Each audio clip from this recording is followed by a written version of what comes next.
కేటీఆర్ గారు క్యారెక్టర్ గురించి మరి వారి గతంలో వారు చేసినటువంటి కార్యక్రమాల గురించి మహిళల మీద వారికి ఉన్నటువంటి మరి చులకన భావం గురించి మాట్లాడుతూ మరి ఆయన నన్ను రొచ్చగొట్టే విధంగా మాట్లాడినప్పుడు నేను భావోద్వేగానికి లోనై మరి కొన్ని ఆయన మీద నేను విమర్శలు చేయాల్సిన అవసరం వచ్చింది.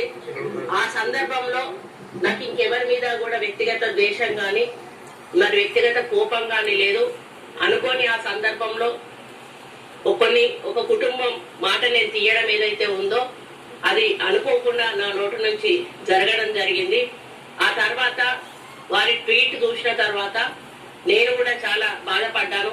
ఎందుకంటే ఏ విషయంలో నేనైతే బాధపడతా ఉన్నానో ఆ విషయంలో నేను ఇంకొకరిని నొప్పించాను అని తెలిసి రాత్రి వెంటనే మరి దాన్ని వెనక్కి తీసుకుంటూ నేను ట్వీట్ చేయడం జరిగింది.